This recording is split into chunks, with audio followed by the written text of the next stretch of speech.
First of all, on behalf of Kyle, our families, our organization, just wanted to let the folks in LA. I'm a Southern California guy, know a lot of people down there and people who've been directly affected already, and I'm sure there's going to be more. So our hearts do. We've been sitting in, what we call our mind meetings, talking about all our players on a closeout, and your mind keeps drifting because, man, it's rough down there. So our thoughts and prayers do go to the folks and people of LA, and that things calm down. So I'll start with that, and then we'll open up for questions.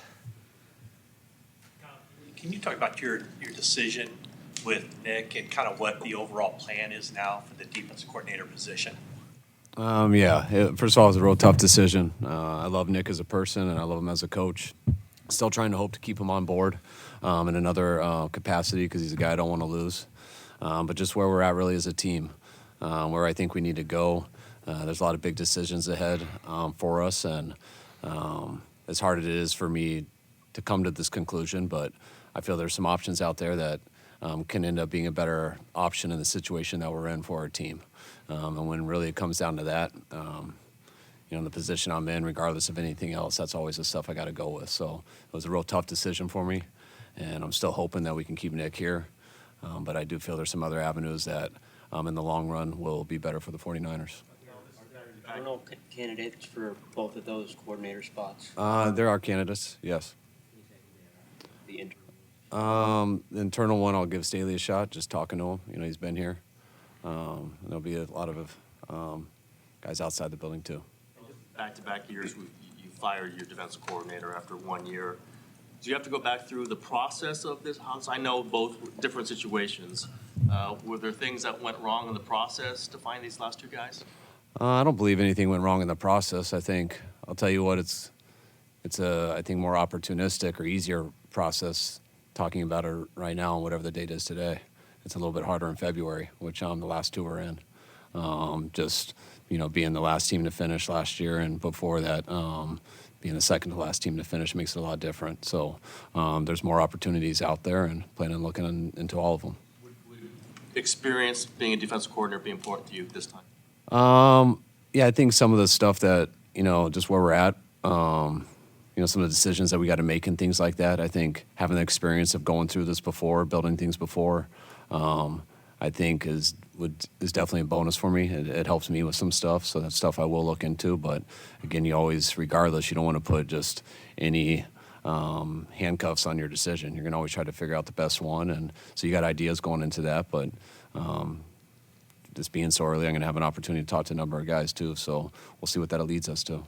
You've always kind of stuck to this is who we want to be defensively. Is that still the scheme you want, or are you more open to potential changes this time? I love the scheme that we've had here. I think it's one of the hardest things to go to when you got the right guys in the right spots. But I do think people adjust to schemes, and I think you have to adjust too, depending on your personnel. And I think that was a tougher thing for us this year. Just going into the season, it was a little bit harder than past seasons. And some of the injuries we had, I think, made it really tough for Nick. And I thought he got better trying to adjust and do different things. But I do think that's something that definitely, I'm not saying you got to change schemes, but you have to have the ability, the history, and the knowledge of how to change some stuff up when you're in some certain situations. And I think that we do need that more going forward. Under consideration for that special teams coordinator spot, or Who's is that that? something? Is Nick? Nick Sorensen? would be in consideration, yes. And just to be clear, he's been let go, and you're hoping to bring him back. I just told him he's not going to be the defense coordinator. Yeah, so he's under contract still, and I'm really hoping that he'll come back. But that's got to be something he and his family feel good about too, and the exact role that we end up carving out for him, which I'll work on here over the next few weeks. Coach, how challenging is that for him to go from being the defensive coordinator to being, and I'm not saying just another assistant, but from being the defensive coordinator to moving back into a different role? I don't know. I haven't done it before, so I'm sure it is a challenge. It has to do with, is that something that you want to do? Is it something you're comfortable with? I know our building would be comfortable with it. I know our players would be comfortable with it. This was a tough year, but no, Nick didn't lose any respect or anything like that from any of our players or our coaches. And I think if you talk to anyone, whether it's with you guys in the media or it's just one-on-one, he's got a lot of respect for from people here, and everyone does think he's a good coach. I spent these last 2 days having exit interviews. It's been, to go through these 2 days where all I do is just talk to people, and you talk to everybody. Lots of good feedback on Nick, and I think the guys would be real excited if he was here next year. Is there any uncertainty about Trent Williams and him playing in 2025? Trent's doing well. He's, he had a bruise in the ankle joint, and it probably took a little longer than anyone anticipated. But sometimes that happens, and the good news is it's taken a positive turn. Trent's mindset is where it always is, and he's still very interested in being a great player that he is, and I think he's still got a lot left in the tank. So Trent's committed as ever, and we love having Trent Williams a part of us. You mentioned options out there for the DC spot, also special teams coordinator. What are you looking for both spots? I'm looking for a guy who I think will fit with our team the best. I like to sit and talk to guys about our personnel. I want to obviously talk to someone about their plans schematically and what they like to do, but that's all great. What do you plan to do with our team? And that's what involves certain people. In terms of when they look at what we have, what they think we need going forward, what we got to go get. And so I want someone that kind of meshes with what I believe in, and but I also believe in that you got to fit to come up with the best thing possible that fits our situation right now. So that'll be talking about our personnel, the roster thing, a lot of things like that, and what their plan would be with it. Would you be open to someone running a different scheme from the past seasons? Yeah, I'm open to anything. Brock talked the other day about wanting to get an extension done as soon as possible. All right, do you have that same optimism that it can get done by mid-April when spring workouts start? Well, listen, I think what we know about Brock is that he's our guy. We've got, we have interest in Brock being around here for a long, long time. He's done so much for our organization. He's won big games, and had a little tougher task, as we all did this year, with some of the things that happened throughout the course of the year. We just never could string games where we were all together. And through that, he continued to lead. He continued to play at a high level. So we have every interest in him being around. The way this thing goes, these press conferences are necessary, but always kind of silly because Kyle's coaching. We spend time together all the time, and there's big issues that affect the team. But he's just getting off coaching. He's had his door shut for 2 days, doing exit interviews. We were just up, but we were talking about our players. We'll have some time here in the coming weeks to sit together and put our whole plan together. That's obviously a priority, that position, and we'll give it that attention. When you guys last sat up there, like in training camp, one of the big priorities you said was we have to have finishers this year. And you guys got outscored, I think, 165-88 in the fourth quarter. So what does that tell you about this team? What went wrong? Is it physical stamina? Is it mindset? Is it personnel schemes? What do you point your finger to? Yeah, you don't want to have excuses. A lot of our finishers weren't out there, And then on top of it, we still had opportunities. We still put ourselves in good position, and we couldn't get it done. So we have to own that as a team. That's why we're 6-11. We have a high standard. We had high expectations. We fell short of that, and it's our job to fix that. And I know that Kyle and I are committed as we've ever been to doing just that. We don't plan on being in this place. Don't like it. It's terrible to sit home and watch something that you expect yourself to be in, the tournament. And we're going to go about the work, and we're excited about the work to do just that. But I do believe we have finishers on this team, and got to continue to add to that. We got to continue to infuse youth and good football players to this team, and we'll do that. The last couple of off seasons have had a lot of drama, and maybe Kyle can address this too. And a lot of it, there's social media posturing. Maybe some of it has already begun. Just, is there anything as the organization that you can do to kind of mitigate that, calm it down? It just seems like it's heated up at times in the last few off seasons. Yeah, I think every team has a certain measure of that. I think we have a lot of good players, and one of the things that comes with having a lot of good players is it's hard to feed everyone, and you got to make tough decisions. And we're certainly at a point where we've had a 5-year run with 4 NFC championships, 2 Super Bowls, and you have to go back to the fundamentals of really building the thing. The lifeblood of your organization needs to be strong drafts because It gives you young players that you have under contract for. And so I think we had multiple, I think 7 players that were starters off that draft class, whether we expected them to be, they did, and they gained really valuable experience. I even had free agent guys like Evan Anderson who contributed, a lot. And so I think we're really excited about this rookie class and that movement. We got to continue to add to it. We have 10, probably right now 9 draft choices. We think we'll have 10 with a comp pick, but we need to continue to add to it in that way, and hope we continue to have hard decisions because we have a lot of great players here.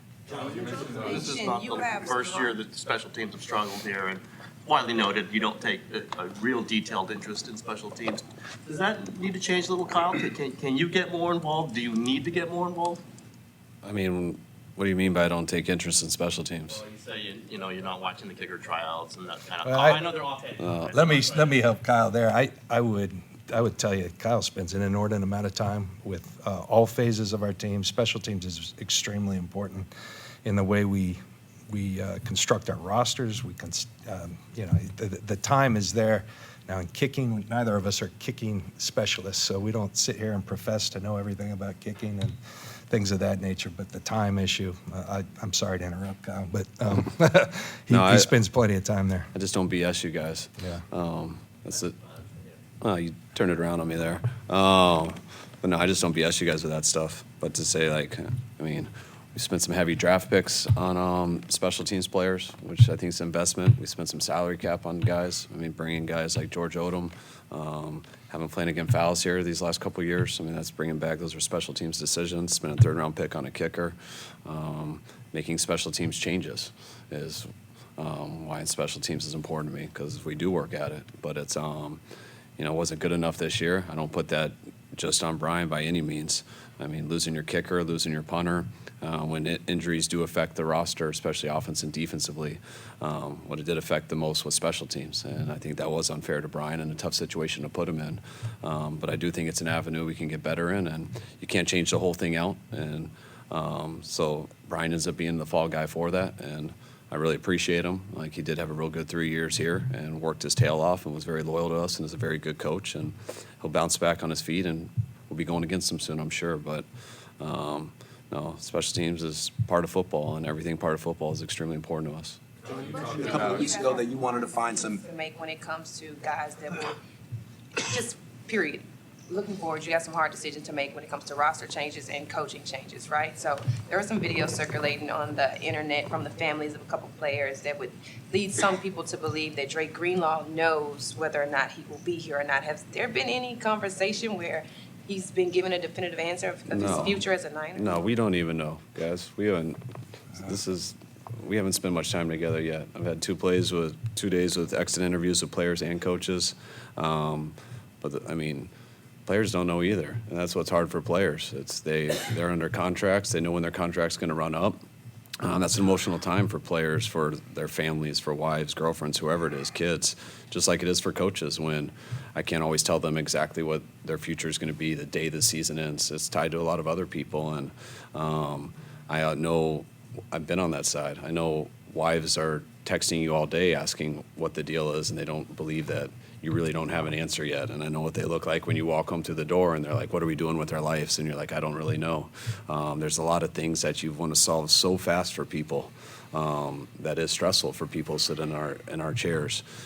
But you can't solve everything at once. A lot of things are tied together, and when you hear things like that, or Greenlaw, we're doing everything in the world we can to bring Greenlaw back. And we're not into losing really good players who are unbelievable people. So we're going to do everything we can to never lose really good players who are good people. But that's also a very hard challenge, very hard. And that's something that you don't just talk about in one meeting. There's too many things that connect to that. Draft, free agency, roster, years, all that stuff. And that takes weeks, months to decide. And I think the only thing I'd add to that, the communication with the players, what's most important. And I know I sat with Dre and always have great discussions with Dre. I know about his want to be here, and I know our want to have him here. And like Kyle said, there's realities and there's tough decisions and so many factors to all those things. But believe me, the desire on both sides is there. You mentioned a couple of weeks ago that that you wanted to, what was I gonna, go ahead, Jake. You mentioned that the scheme, because of personnel, it was harder on Nick.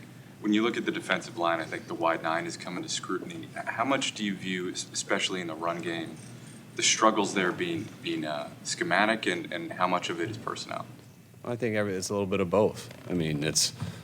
First of all, regardless of injuries or anything, this year is most disappointing to me because regardless of injuries, I feel we should have been a playoff team. And then you never know what happens in there. But when I go back to the hardest thing for me this year was those 3 games I've talked to you guys about. First one versus Arizona, first one versus LA, first one versus Arizona, second one versus Seattle. I thought we should have won those games, and we lost them at the end by, I thought, our own mistakes, which means we would have been 8-2 going into week 11. And that was the hardest thing and then we hit some real bad injuries, which were going to be tough. But that's, to me, what made it steamroll to where we didn't have a chance to make the playoffs. So when I look at that stuff, that's the stuff that I feel we got to fix the most. And is that scheme? Is that personnel? That's football. You got to adjust. Your scheme changes when people are getting hurt, when you can't do exactly what you want to do. It happens on offense all the time. You guys are going to see. I hear it from you guys, but the offense looks different when a different quarterback gets in there. It looks different when Christian McCaffrey gets in there. It looks different all the time, and that's how defenses can be too. But you have to build it that way because it's really hard to just change something up in 3 days of practice. You got to have that foundation of how you implement it and where you think the season can go, and that's what you really truly try to build in the off season, and then in the training camp. And that's something I think we'll be better at building this offseason, having a little bit more time to do it, being a little more prepared for it, because we saw where it went last year. And that starts with getting a coordinator in here who can help us map that out. And once we do map that out, it goes right to free agency and how to make sure we can get the best possible situation that we have out of the situation that we're in. And then it goes to the draft. And when that's over, all the guys are here, and then you get to work. Same lines. You mentioned a couple weeks ago that you wanted to find the root causes for the down season beyond the injuries. In your mind, what do you feel those root causes were?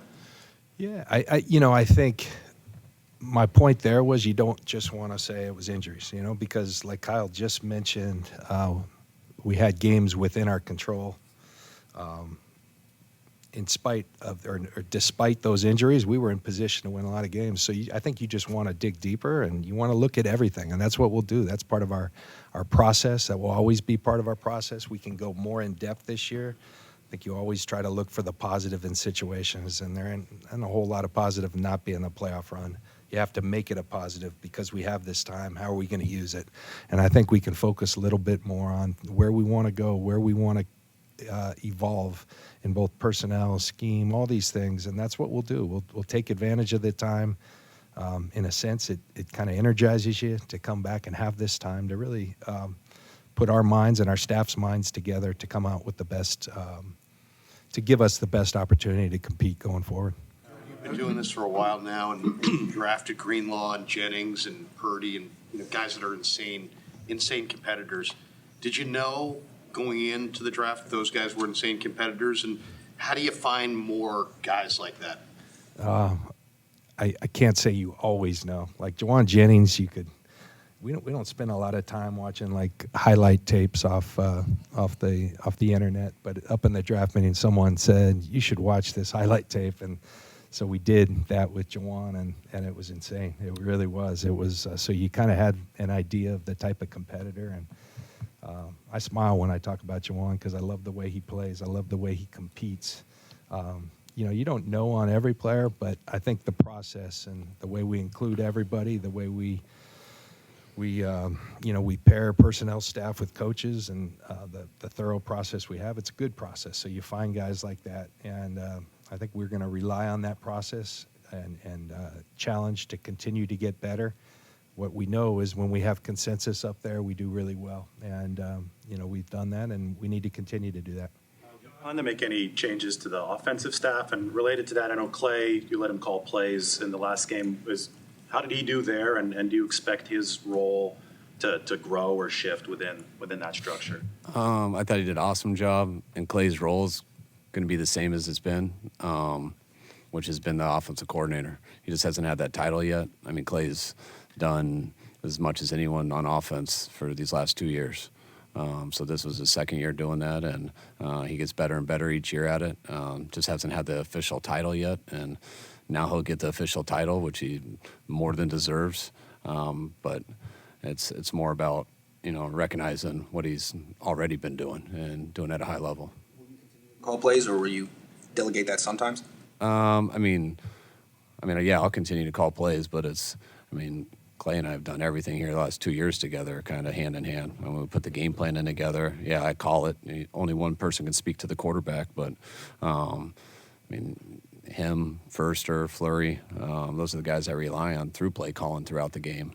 It's not like I'm just in silence there calling every play. I'm discussing it with the guys we prepared for it with in the week, discussing it with the guys who are talking with their players and what they see, and it's the same thing we all did for Clay versus Arizona. What Ricky went through, how do you both judge the season he had? I thought Ricky had an unbelievable season. I know the gunshot wound is the biggest, obviously, but I've never had a rookie player miss all of OTAs in training camp and have much of a successful rookie year. It's tough to do that. For him to do that and then get into week one, which I knew he would be way behind because of that situation, and then get a gunshot wound kind of made me think that we were going to get nothing from him, and just in terms of how could we and how hard that would be on him, but how quick he came back from that. And then when he did, just to watch him go through rookie things in a live NFL game and stuff, and then having to watch him come back from that stuff throughout the year and still hit a rookie wall without a foundation of an offseason and stuff like that, I thought it was a huge success for him this year. Yeah, How would you assess? I'd agree.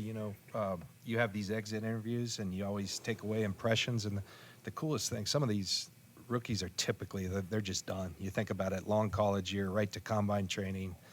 You get drafted, you go OTAs, all that. Ricky, one thing he said to me, Mr. Lynch, I just want to keep playing because I feel like I'm just getting my feet underneath me. So that's really cool that he has that excitement, and he's going to use that. I said, now the key is you use that to motivate you through this offseason. And the best players, they don't ever take a rest. They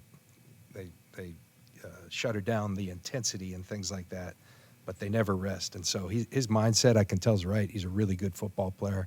Proud of the way he handled a lot of adversity, things that nobody could anticipate, and work through it. And I think we're going to have a really good football player.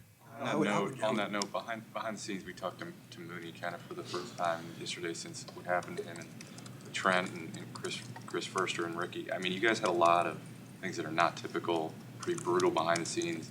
How hard was that behind the scenes, and how did you both navigate that?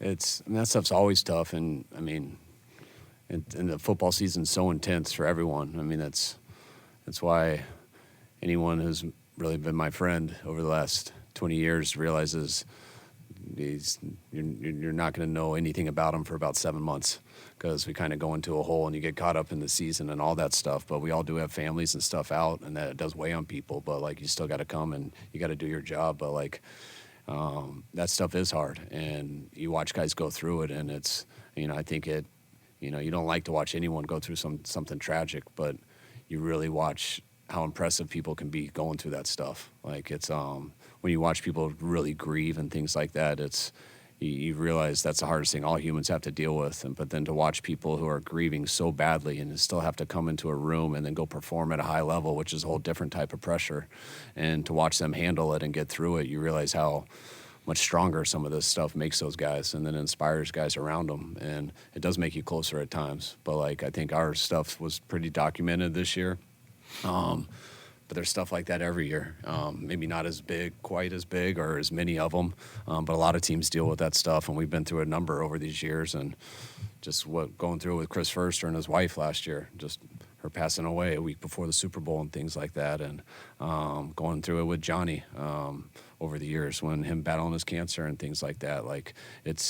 Everyone has those tough moments in life, but when you have to do it through this, it is unique. But when you go through it, I think it does make people a little bit closer and a little bit stronger for going through some of those moments. And that's this is it's a production based business, and we're paid to win games, compete for championships. The one thing I will say, acknowledging that we fell short of that standard, I am proud of this team, the way we hung together. It was, like Kyle said, there's always things, and there's things behind the scenes that no one hears about. Frankly, one of the craziest things about this job as a player, I prided myself with really knowing my teammates. There's so much stuff I never knew that I'm disappointed that I didn't, because now as I sit in this seat, so much comes to you, the challenges people are going through. But I will say that this season, I've never had anything like it in terms of the amount, the severity, the unique circumstances. And I was proud of the way our team stuck together, had each other's backs, and stayed together. And I do believe we'll be stronger for that.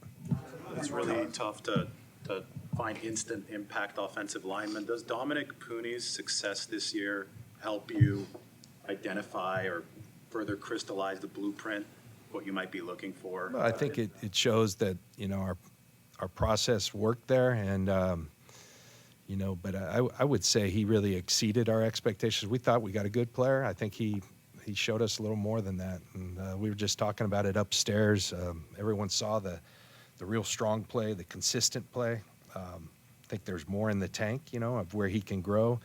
I think the toughness, he dealt with some, he had an AC joint one week, and, we were really questioning whether he could play on Sunday, and he practiced on Wednesday. And I've had that same injury.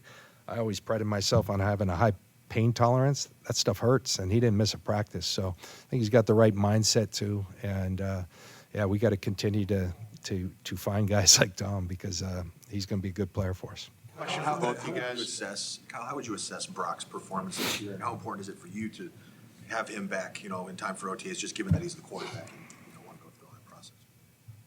Yeah, definitely. It's important to have our whole team back for OTAs. And it's actually, last year, it was like 8 weeks after our last game that our guys needed to be back for voluntary work and stuff, which I think is real important. And the year before that, it was like 9 or 10 weeks. So these last two, and then when we all got back, it was like, you could tell we all were back, but, we wish we had a little bit more time. And when I look at a calendar now and realize we have 14 weeks until we need to get back, like I expect everyone to be ready to go and, excited to really get this going and play some football. And that starts with Brock. Like, Brock is the leader of our team. I've loved these 3 years with Brock. I plan on being with Brock here the whole time I'm here. So, like, Brock's been a stud. He's a guy I got a lot of confidence in, and just as a human.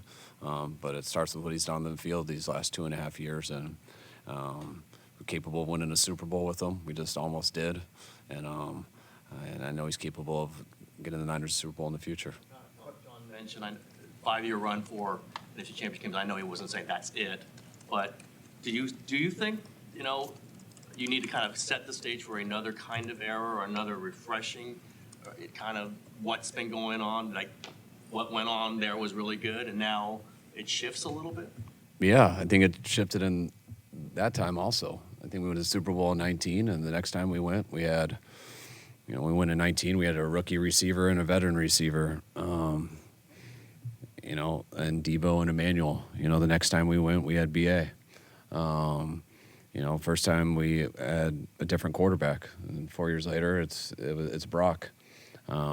I think we did have different guys on defense. I think we look at, I don't remember the numbers, but I feel like there was like 8 guys who played in the 19 Super Bowl. So I think we have already done that. And I think you got to do it again, without a doubt. I think when you do come up short, like we did on February 11th last year, I do think in the offseason when you know how close that could have been, and it just comes down to a couple plays, and everything you want to think about is how to make that up. Because you do believe you can do that again. And I think that's when people talk about windows and stuff like that. And I think that's how we did spend our offseason, trying to look at how we could come back and make that game up and get to that point this year and pull it off. And we took our best shot at that, and it didn't go right.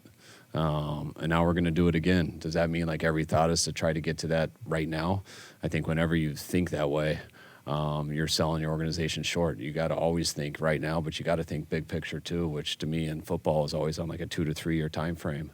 And I think we've been doing that really since we've been here. We've never fully sold out for that year. And but we always want to be competitive and feel like we have a chance to do that. And we felt that way about 5 years in a row, and we've gone to it twice. And I feel like we had very good opportunities to win both of those games. And that's the thought process we're going to have every year.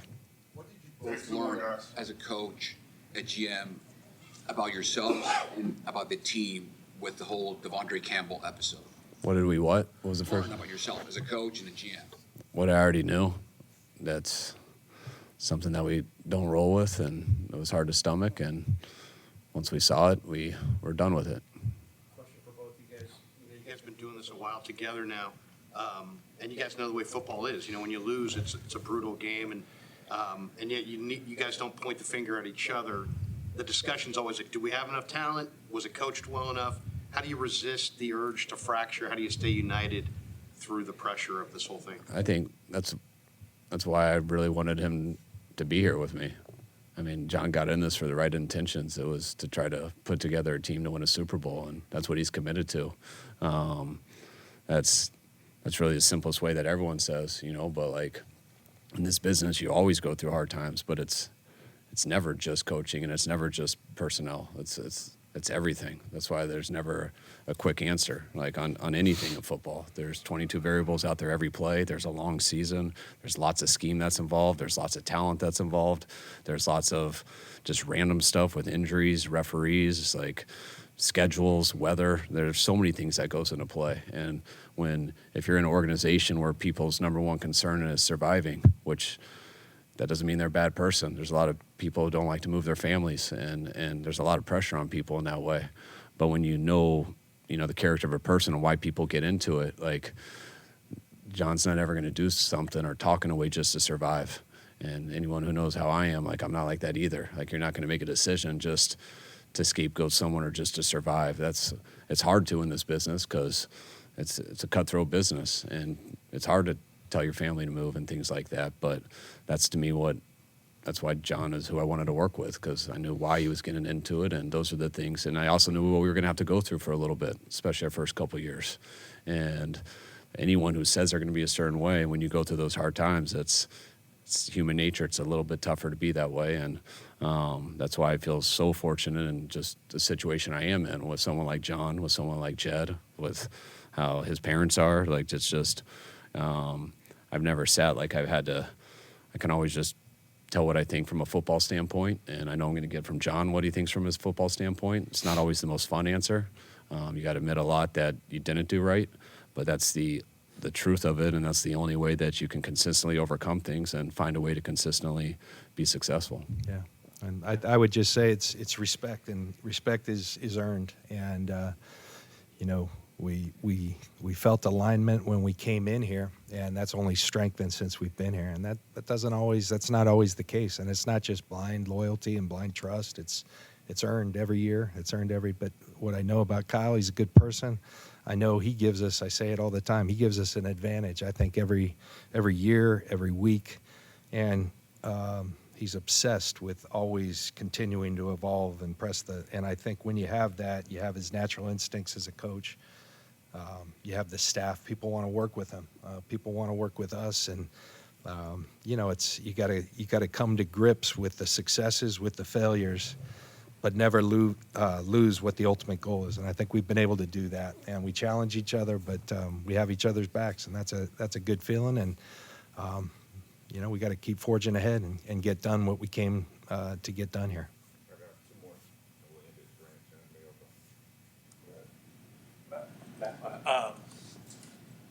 John, with the contract reworking for Javon Hargrave, kind of setting up the post-June 1, what have you expressed to him about the plan and what you would expect from him, or whatever the case may be? Yeah, just that, Matt. It was we had some salary cap challenges, and that was something that allowed for the post-1. You can early designate it, and what I told Javon is he's a player we really like. Same reason we went out and signed him. That hasn't changed. He's an impactful player.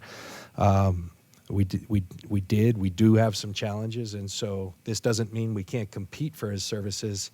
It allows him, though, rather than waiting until post-June 1 and being being SOL because free agency already happened. It gives him an opportunity to go see what his market, and that may include us. So we'll get into our plans. We know Javon, who he is. He's on a good track coming back from his injury, and would we be interested in having him? Of course.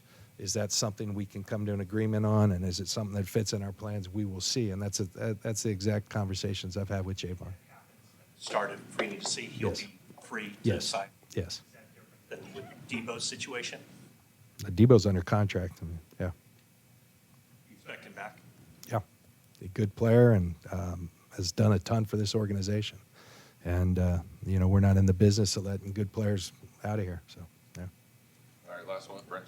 You just took my question. Oh. Then we're good. I don't want to waste anything. You had to, with Armstead and Juice last year, obviously different results, but that was something you had to do for the finances. Do you expect to have to do more of that this offseason? We will see. We'll see. We do. There are realities. There's challenges. Like I said, we've got a lot of really good football players. The York family has been really good to letting us reward our players, and we've done that in a number of instances. That becomes tougher and tougher to continue to do. So we'll look at every avenue to become a better team, and we'll see where that takes us. All right, guys, appreciate it. Okay. Thanks, guys. Thank